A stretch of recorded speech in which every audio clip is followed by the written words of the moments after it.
Bonjour et bienvenue à la Critique Exigeante. Pour ce deuxième anti-review d'une série, la première fois c'est sur Boruto et ce coup-ci c'est One Piece. Par contre, à la différence de Boruto, j'ai quand même essayé One Piece avant de décrocher. J'ai dû faire environ 100 épisodes de la série et après coup je m'étais dit que bon, ça va aller. Donc c'est un peu différent. Et justement, on va avoir deux grosses parties, donc pourquoi j'ai décroché et pourquoi je ne raccrocherai pas à One Piece. Donc, allons-y sans plus tarder. Donc, One Piece, j'ai quand même fait 100 épisodes, donc c'est quand même des qualités. J'aimais bien le personnage de Zoro, de Sanji, il y a quand même des combats qui parfois étaient dantesques. Et également, il y a aussi des séquences émotives, comme par exemple tout ce qui était avec Chopper, ou l'histoire de Sanji, ou même l'histoire aussi de Zoro. Je trouvais ça que c'était bien. L'enjeu, c'est que les bons moments n'éclipsaient pas les mauvais, à mon avis. Bien que les gens disent que One Piece, c'est genre le summum Neketsu, je trouve quand même qu'on a une écriture qui est assez typique, c'est-à-dire que ça pourrait être donc meilleur avec une simple relecture. Et ces passages chiants-là, ben, ils étaient plus forts que les bons points. À un point tel que je me suis dit que j'allais décrocher. Il y a deux points particulièrement qui je me souviens encore, même après toutes ces années-là. L'un des points, c'était l'arc Crocodile. À la fin, il y a comme une bombe dans la ville. Et il faut la trouver pour la désamorcer, sinon elle va exploser et tuer plein de gens. Mais ils n'y arrivent pas. Ils parviennent à trouver la bombe, mais ils n'ont pas le temps de la désamorcer. Donc, si je me souviens bien, c'est Pell qui est capable de voler, qui la prend, s'envole dans les airs pour que l'explosion se produise dans les cieux. Lui va mourir, c'est son sacrifice, mais il va sauver tout le monde. Et il meurt pas finalement. Ça vient un peu tuer rétroactivement la tension qu'il y avait. À la limite, on aurait pu laisser la bombe exploser là et peut-être que ça aurait tué personne. Je veux dire, si t'es prête à la manger à bout portant, et en plus je pense qu'il était blessé, c'est un peu ridicule honnêtement.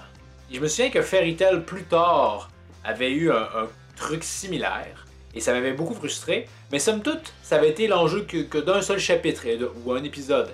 Là, c'était une couple d'épisodes et que finalement c'est résolu de cette façon-là. Ça m'avait fait quand même assez chier, honnêtement.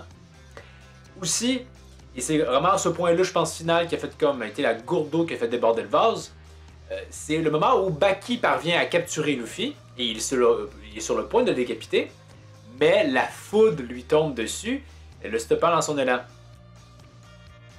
Je sais pas si plus tard c'est expliqué parce que c'est un personnage qu'on connaissait pas qui a fait ça, mais sur le coup, ça semblait juste être un Deus Ex Machina de merde. Luffy méritait de mourir, et il ne meurt pas. Ça ne le met pas en valeur. C'est dommage pour Baki. C'était juste un passage que je trouvais frustrant.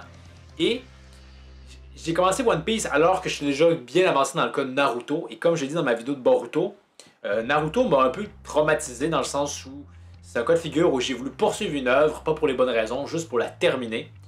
Et pour One Piece, je me suis dit que j'allais pas faire de même. Parce que déjà à l'époque, j'étais si loin d'être rendu où la publication actuelle était rendue. C'était il y a 7 ans et l'œuvre n'est toujours pas finie.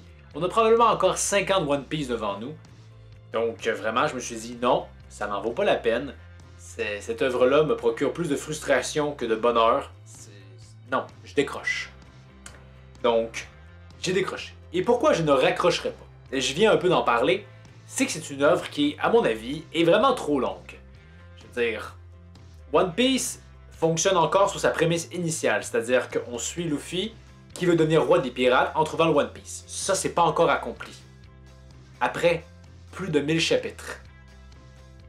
Personnellement, je pose la question aux fans de One Piece qui peuvent peut-être regarder. Est-ce que vraiment One Piece en 600, 700 chapitres, est-ce que c'est impensable? Est-ce que vraiment tous ces arcs-là sont à ce point-là essentiels qu'on ne saurait les omettre? J'ai mes doutes là-dessus. Je parle souvent dans les vidéos du sens de la péripétie. Hein, cette idée qu'il faut avoir des aventures pour avoir un sentiment d'accumulation d'aventures qui permet de s'investir dans l'histoire, d'avoir l'impression que des choses se sont produites. C'est assurément réussi dans One Piece, mais également le sens de la finalité, qui là n'est pas présent. Imaginez-vous, c'est un peu comme si Full Metal Alchemist aurait duré 1000 chapitres. Je pense qu'on aurait eu une œuvre vraiment moins bonne, et pour One Piece, je pense que c'est le cas. Le fait que, peu importe ce que va être le One Piece quand ils le trouveront, il y a trop d'attentes, fait que le résultat va être décevant. C'est à peu près inévitable, un cas de figure connu, toute la révélation autour de qui est Toby, on le savait tous que c'était Obito parce qu'on a eu en masse de temps pour le cogiter, faisant en sorte que quand on nous le révèle, c'était presque trop tardivement parce qu'on était, ben oui, c'est pas une révélation pour nous, et en fait, ça devrait carrément pas l'être pour les personnages du récit non plus. Donc vraiment, que la découverte du One Piece risque d'être vraiment juste un sentiment de enfin, et non pas ah. À mon avis, pour moi, ça va être ça. Également, c'est une série qui est très longue. L'animé, c'est la Toei qui s'en occupe et je pense encore en format série fleuve. De ce que je sais, ils ne font pas beaucoup de fillers. Donc ce qui se passe, c'est que le rythme est juste dégueulasse. Je me souviens que j'avais vu un segment sur Facebook qui était censé comme dire « Oh, regardez comment Zoro a trop la classe qu'il est balèze ». Il se bat contre une grosse créature. Je ne parviendrai même pas à retrouver l'extrait parce que je sais vraiment pas d'où est-ce que ça sort. Et à un moment donné, il s'élance vers la créature. Mais c'est ponctué de flashbacks, faisant en sorte que si on est censé être impressionné par sa grande vitesse, on a l'impression que se rendre jusqu'à la créature prend 5 minutes, comme s'il était à des milliers de kilomètres. C'était vraiment ridicule. Tout le contraire, ça ne mettait pas en valeur Zoro. Donc l'anime, à mon avis, est pas super agréable à regarder, donc je vois pas la peine de reprendre. Et on me dira qu'il y a le manga de l'autre côté, mais j'aime pas le style d'Oda, tout simplement. Déjà, il y a un character design qui ne me plaît pas, ça se veut très atypique. Et là-dessus, ça va, je veux pas être méchant ou critiquer, c'est subjectif. Mais c'est vraiment au niveau des cases, c'est surchargé honnêtement. Trop, c'est comme pas assez, et là, c'est clairement un bel exemple de ça. Il y a un peu carrément une nausée qui s'installe. Ouais, il y a trop de détails, c'est un peu futile. C'est pas comme Muara dans Berserk, où il y a beaucoup de choses, mais c'est pas surchargé. C'est juste une page bien remplie. Ici, c'est trop rempli dans le cas de Oda, faisant en sorte que le manga ne m'intéresse pas tant. Et aussi, de mémoire, les scènes de combat, je me souviens que parfois c'était un peu brouillon par moment. Je comprenais pas super bien. Donc, il y a ça. Autre point qu'on peut soulever, et qui m'a pas aidé aussi à tenir bon quand je l'écoutais, Luffy est un des protagonistes de Shonen Neketsu les moins intéressants que je connaisse. Ses techniques sont pas particulièrement super intéressantes, d'autant plus que la série éventuellement, je comprends pas trop la logique derrière ça, mais va lui infliger des transformations. Je vois pas trop comment ça s'applique avec le principe d'un fruit, mais bon, hein, en tant que tel. Mais aussi Luffy, c'est au niveau de sa personnalité, hein, on dirait que c'est l'essence même mais c'est devenu un peu l'essence même du protagoniste de Shonen Neketsu, c'est-à-dire vraiment crétin, vraiment trop, c'est le plus crétin des personnages. Et voilà, il est trop crétin à mon avis. En fait, il s'imagine vraiment qu'en plus c'est une force du récit, et c'est ça pourquoi on dirait que Dragon Ball Super, Goku va devenir un peu Luffy-esque, malheureusement. Donc vraiment, t'as un récit où le personnage principal est celui qui m'intéresse le moins. Forcément, ça ne m'intéresse pas de revenir vers cette œuvre-là. Et ça conclurait pourquoi je ne reviendrai pas sur One Piece. Donc vraiment, il y a des gens qui saluent Oda dans sa qualité d'écriture, comme quoi c'est tellement bien écrit. Mais souvent, la seule chose qu'ils disent, c'est que par exemple, le chapitre 28, il se passe quelque chose. Et le chapitre 82, hein, on inverse seulement les chiffres, il y a une référence au chapitre 28. Ça, c'est de l'écriture easter egg. Ça ajoute quelque chose, mais est-ce que ça rend l'œuvre meilleure de façon significative au point tel que je me dirais que tous les autres mangaka devraient faire pareil? Absolument pas. Donc, c'est vraiment pas une valeur ajoutée qui soit conséquente à mon avis.